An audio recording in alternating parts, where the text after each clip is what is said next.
Olá, pessoal. Estamos de volta com o nosso podcast 22 minutos. 22 minutos com você, onde a gente procura esmiuçar um serviço aqui dentro do Hospital 22 de Outubro, tá? E hoje a gente vai falar de uma coisa muito bacana, muito especial. Nós vamos falar de um procedimento, de um tratamento feito através de eletroconvulsoterapia, também chamado ECT. E para falar sobre isso aqui no 22 de outubro, nós temos o Dr. Elias Ajub Neto, nosso psiquiatra aqui do Corpo Clínico, e o Dr. Elias que tem comandado esse procedimento aqui no hospital. Elias, seja bem-vindo ao nosso programa, ao nosso podcast 22 minutos. Muito obrigado, Dudu, pelo convite. É um prazer estar aqui com vocês de novo nesse podcast. E é sempre bom poder falar sobre esse assunto que me é muito caro. Eu imagino, né? É um assunto bastante controverso também, né? Verdade. Você deve falar bastante disso. Então, para a gente começar, vou pedir para você traçar um histórico da ECT no nosso meio aqui no Brasil. Como é que é isso? Excelente pergunta, Du, porque a gente falar de ECT, que é um procedimento em que a gente vai causar uma pequena crise convulsiva no indivíduo, isso data do começo do século passado, tem mais ou menos uns 100 anos, que já estava clareando uma ideia de que pacientes psiquiátricos, pacientes psicóticos, quebrados com a realidade, quando tinham, por exemplo, uma epilepsia e faziam uma crise convulsiva, essa convulsão trazia uma melhora no estado clínico da pessoa, a pessoa melhorava da psicose. Quando a pessoa estava com alterações importantes do humor e tinha uma crise convulsiva por algum motivo, por exemplo, diabetes, e aí aquilo desregulava e a pessoa convulsionava ali por hipoglicemia, esse tipo de situação gerava uma melhora do quadro psiquiátrico. E aí começou uma corrida de pesquisas por elementos que pudessem fazer a pessoa convulsionar. Então usavam, 100 anos atrás, cânfora, usavam medicamentos que fizessem a pessoa ter crise convulsiva, usavam insulina em dose alta para a pessoa ter uma hipoglicemia, convulsionar, e aí melhorava.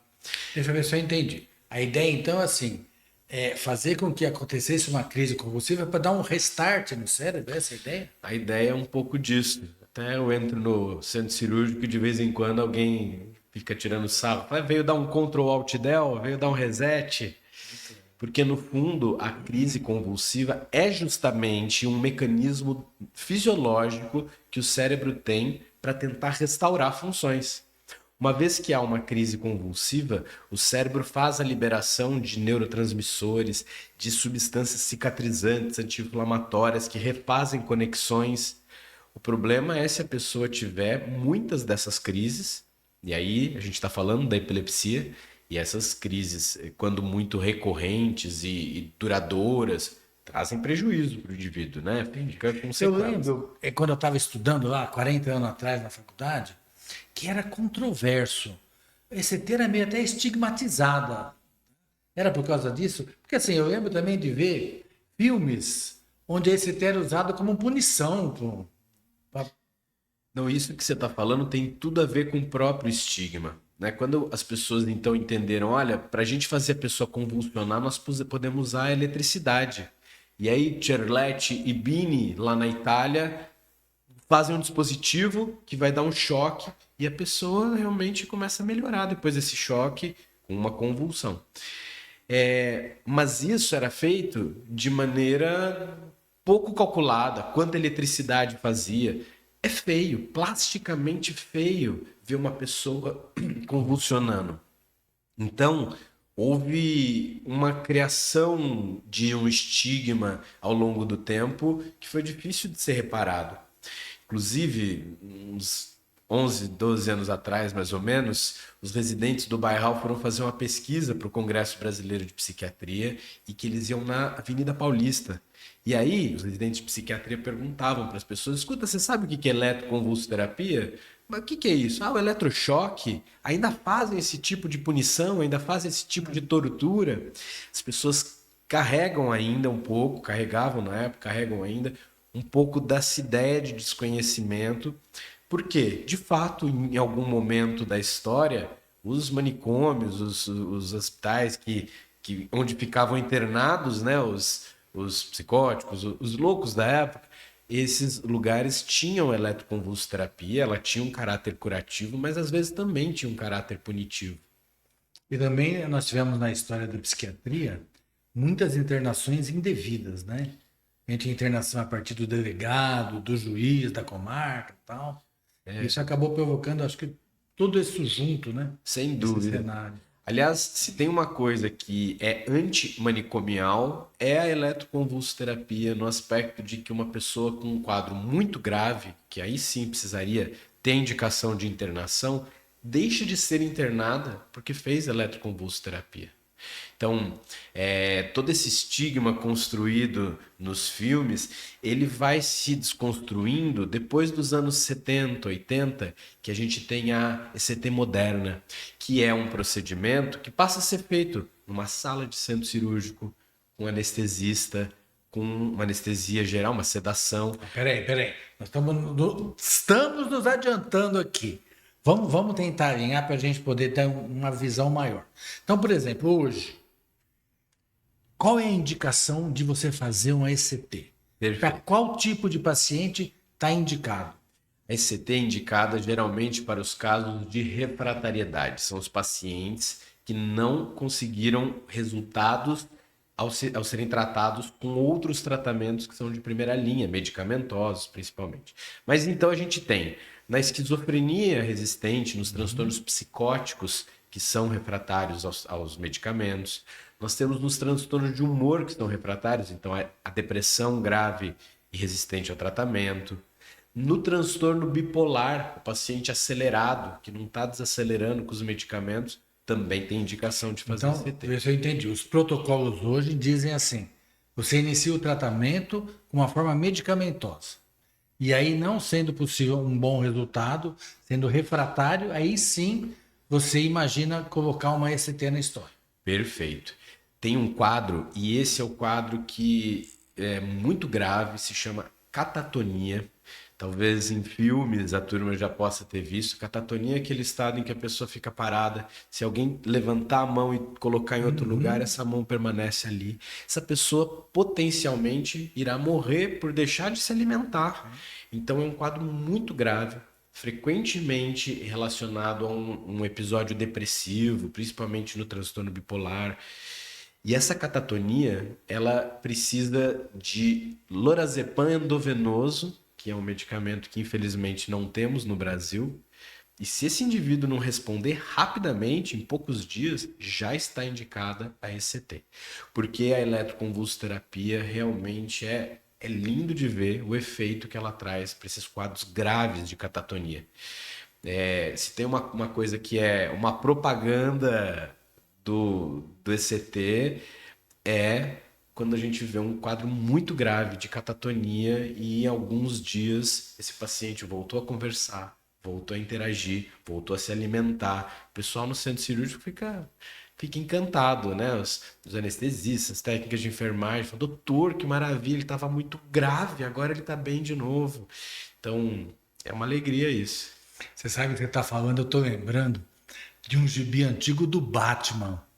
Um que o Coringa está lá no sanatório deles, lá internado, e ele, de repente, fica todo catatônico, né? Ele é levado para uma outra sala para fazer esse T, e a hora que é submetido ao procedimento, que ele tem a convulsão, ele acorda daquele sorriso do Coringa e foge do manicômio. Era um golpe do Coringa, é isso. Mas olha, como isso entrou na nossa mitologia moderna toda, né? Aliás, você Bacana. sabe qual que é a condição do Coringa neurológica? Qual que é? Ele tem aqueles risos incontidos. Isso chama-se afeto pseudobulbar. É uma condição neurológica que envolve o sistema límbico de processamento das emoções. E a pessoa tem aqueles momentos de descarrego, de riso, choro incontidos. Então, esse é um quadro neurologicamente Então o explicável. Coringa realmente é um doente mental. O Coringa tem uma O alteração Batman tá neurológica certo em não também. matar ele. Olha, eu diria que eu não vou entrar no mérito do ser certo ou não ser certo, o herói matar o vilão, mas ia atrapalhar bastante a continuação ali, porque sem o vilão o herói perde a graça, Com né? certeza, com certeza. Então, agora conta pra gente aqui no Hospital 22 de Outubro, onde a gente tem esse serviço implantado, como é que é esse procedimento? Então, esse é um procedimento em que a pessoa vem de manhã, em jejum, depois da liberação de alguns exames simples de sangue, um eletrocardiograma, uma imagem da cabeça, para nos assegurarmos de que não tem um tumor, uma malformação vascular. Esses exames simples liberam o paciente, então, para iniciar. Ele vai vir em jejum pela manhã, vai entrar no centro cirúrgico de uma maneira muito semelhante ao que se faz numa endoscopia, por exemplo. Porque esse indivíduo vai conversar com o anestesista: ô, tudo bem? Está em jejum? Estou em jejum. E aí vai fazer uma sedação. Nessa sedação, o paciente dormiu, agora a hora que ele acordar, já vai estar pronto. O que vai acontecer depois da sedação? Nós vamos fazer um bloqueio neuromuscular, porque a hora que a gente provocar a crise convulsiva, esse paciente não vai fazer aquele movimento feio no corpo todo, que é a convulsão, que geraria dor muscular. E Então, você faz um bloqueio químico, você usa um medicamento para fazer esse bloqueio. esse bloqueio químico que é feito com a succinilcolina, ele é muito rápido, dura poucos segundos, na verdade. Então, um pouquinho antes do ECT, você faz. É imediatamente antes de aplicar o estímulo elétrico.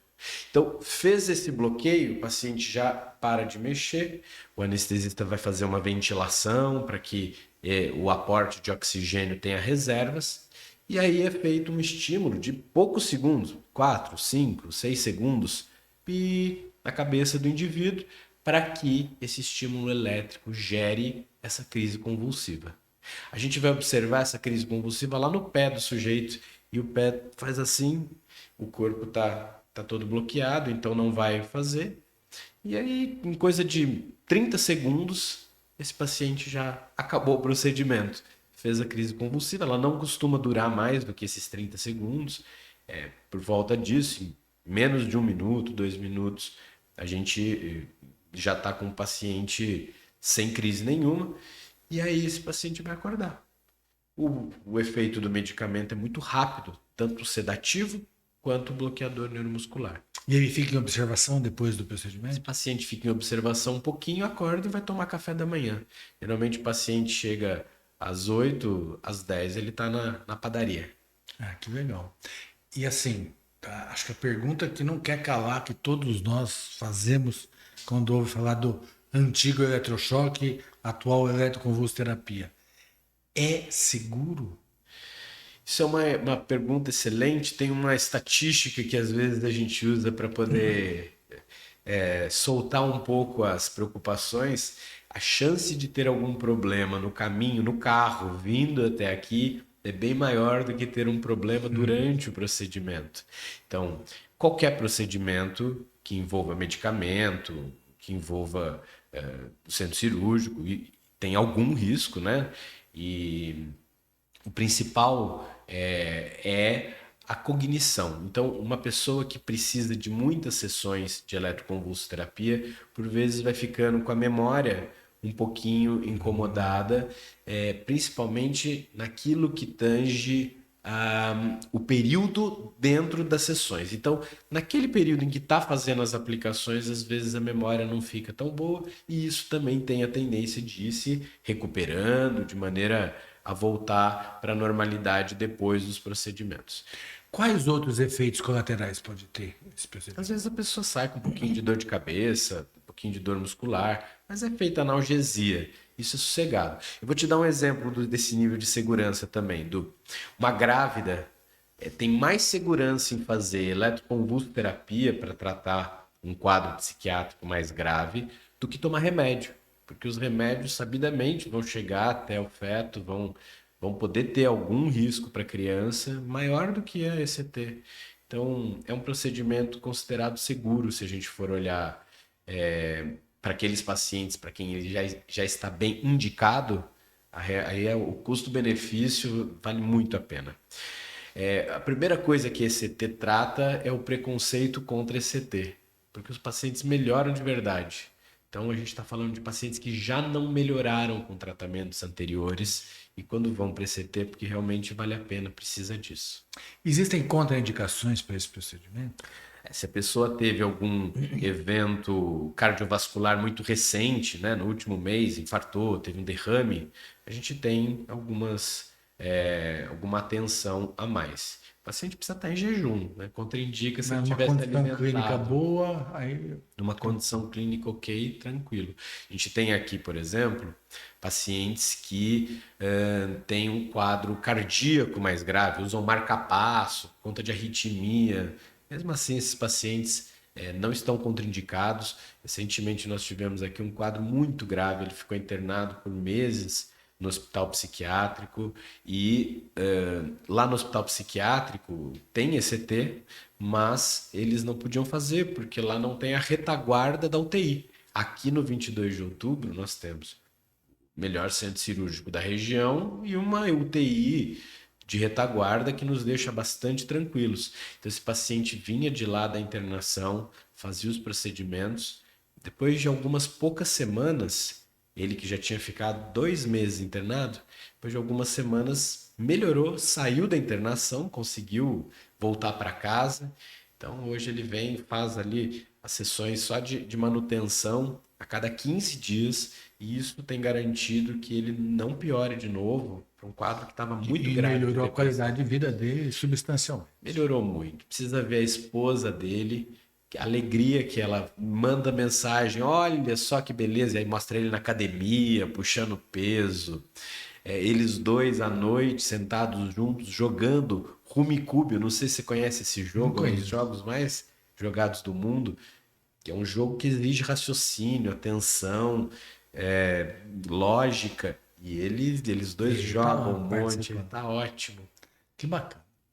Estamos aqui no nosso podcast 22 minutos, e hoje estamos falando sobre eletroconvulsoterapia com o nosso psiquiatra, Dr. Elias Ajub Neto. Elias, falando um pouquinho mais agora sobre a nossa psiquiatria aqui, a gente não é um hospital psiquiátrico, né? Mas você está atendendo aqui no hospital, não só o paciente internado, você também mantém um ambulatório aqui, né, no hospital. E você trouxe aqui alguns residentes para atender aqui. Conta um pouquinho como é que está funcionando isso para gente. Aqui pertinho, né, nós temos o Instituto Bairral de Psiquiatria, que tem uma das maiores residências médicas do Brasil.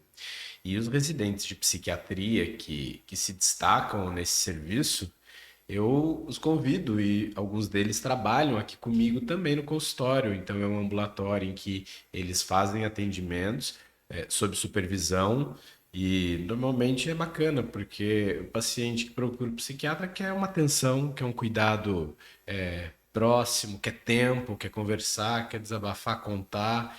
Então, os alunos, eles são super dedicados nesse sentido e me dão um baita apoio para que a gente consiga ter aqui esse serviço ambulatorial junto com a psiquiatria intervencionista, que é essa tendência nova aí dentro do universo da saúde mental. Eu tenho a sensação, ó, quando eu sempre falo da época que eu me formei, né? Mas a gente tinha a neurologia separada da psiquiatria, né? E hoje eu vejo o neurologista cada vez mais ficando psiquiátrico e o psiquiatra cada vez ficando mais neurológico. Tá tendo uma interseção das especialidades, não tá? É verdade. Por exemplo, na Alemanha não existe o neuro ou psiquiatra. A profissão é a neuropsiquiatria, é tudo junto, né? Aliás, é a especialidade mais concorrida, assim, né? Que tem a necessidade de maiores notas para que a pessoa possa seguir com essa especialidade depois. Então, de fato, isso tem caminhado porque nós somos um só, né? Aquilo que é neurológico é algo que está mais conhecido dentro do cérebro e o psiquiátrico ainda está por conhecer mais por vezes. A gente tem dificuldade de falar sobre a anatomia de uma emoção da felicidade. Onde fica localizada a felicidade no cérebro? Não, não é assim que funciona. Não é E às vezes simples nem está assim. no cérebro, às vezes está no intestino. Ai, é verdade. Nós estamos aqui chegando na reta final do nosso programa. E agora a gente reserva um momento especial para que o nosso convidado, no caso hoje você, Elias, possa falar um pouco de você. Conta para a gente algum segredo de Elias Ajub Neto. Bom, eu sou alguém que eu me considero inquieto. Eu estou sempre em busca de mais. Eu sou apaixonado pela minha profissão, eu gosto muito do que eu faço. Tenho o prazer de sentar, às vezes 1 hora da tarde no meu consultório, e quando são 10 da noite eu nem vi que o tempo passou, porque eu realmente gosto dessa troca. Eu me divirto com os meus pacientes, eu comemoro muito as melhoras deles. E essa inquietude tem justamente a ver com estar sempre atrás do que é o novo, que é o resolutivo. Talvez resolutivo. Quando começo um tratamento, eu tenho muita vontade de alcançar resolutividade, de tentar entender quais são as dores para a gente poder superar isso.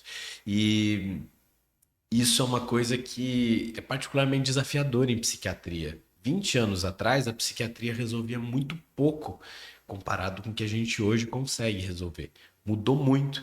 Então, eu sou feliz com certeza do ponto de vista profissional, de estar vivendo um momento de transição na história da saúde mental, em que a gente consegue ser muito mais resolutivo com as estratégias que existem.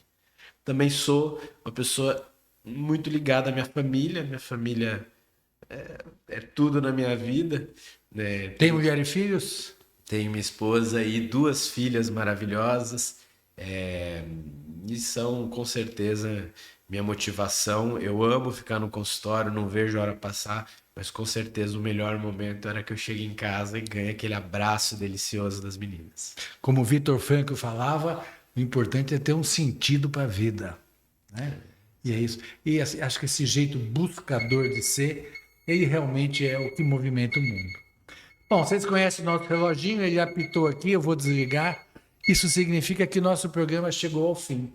Eu quero agora abrir um espaço para Elias poder falar um pouquinho a parte final dele aqui.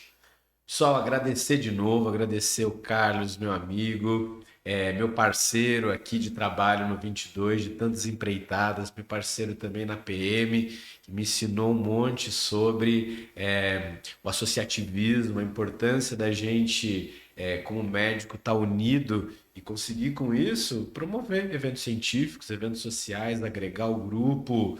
Devo esse aprendizado ao Carlos sempre e felicito você pelo projeto de estar aqui no 22 Minutos. Ótimo participar junto com vocês e muito sucesso, Du.